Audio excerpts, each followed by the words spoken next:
मेरा नाम राघव है। मैं एक जर्नलिस्ट हूँ और मैं उन कहानियों के पीछे सच ढूंढता हूँ जो लोग अक्सर भूल जाना चाहते हैं। एक दिन मुझे एक असाइनमेंट मिला, एक छोटी सी बस्ती, एक पुरानी कहानी और एक जंगल जिसे लोग परछाई का जंगल कहते हैं। मैंने सोचा ये बस एक कहानी होगी, पर जो मैंने वहाँ देखा वो मेरी जिंदगी का सबसे बुरा सपना बन गया। जंगल के रास्ते पे पहला कदम रखते ही हवा का रंग अलग लगने लगा। सब कुछ अजीब था, हर तरफ एक अजीब सी खामोशी थी। मैंने गाँव के लोगों से सुना था कि रात के वक्त इस जंगल में किसी का जाना मना है, पर मुझे लगा था ये सिर्फ पुरानी कहानियां हैं। मुझे क्या पता था ये कहानियां असली भी हो सकती हैं। चलते चलते मुझे एक छोटा सा पुतला मिला, मिट्टी से बना हुआ। उस पर एक नाम लिखा था, अंजलि। मुझे लगा ये बस किसी का शौक होगा, पर उस पुतले को हाथ लगाते ही एक ठंडी हवा चलने लगी और हवा में किसी के हंसने की आवाज सुनाई देने लगी। आगे चल के जंगल के बीच मुझे एक पुराना घर दिखा। घर की हालत ऐसी जैसे कई सालों से यहाँ कोई नहीं आया हो। मैंने सोचा शायद ये एक सेफ जगह हो सकती है, पर जैसे ही मैंने वहां दरवाजा खोला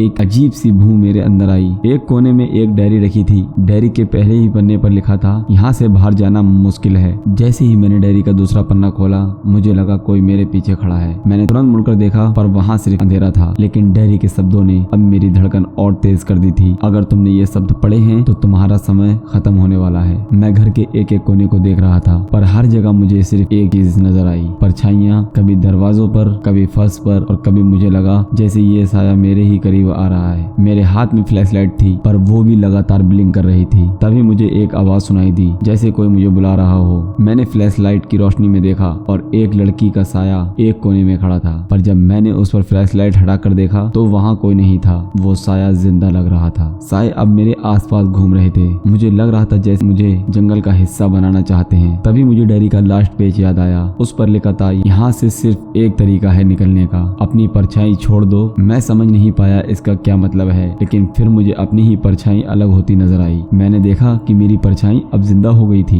वो मुझे देखकर मुस्कुरा रही थी, जैसे वो मेरी जगह लेने के लिए तैयार हो। और फिर एक पल में मैंने खुद को उस परछाई की जगह पाया। अब मैं एक परछाई बन चुका था और वो साया जिंदा बनकर जंगल से बाहर चला गया। लोग कहते हैं ये जंगल शापित है, पर असली सर्फ है ये, जो यहाँ एक बार आता है वो कभी वापस नहीं जाता। अगर तुम्हें कभी परछाई के जंगल का रास्ता मिले तो वहाँ जाने से पहले एक बार अपने पीछे देखो, शायद तुम्हारी ही परछाई तुमसे अलग होने का इंतजार कर रही हो।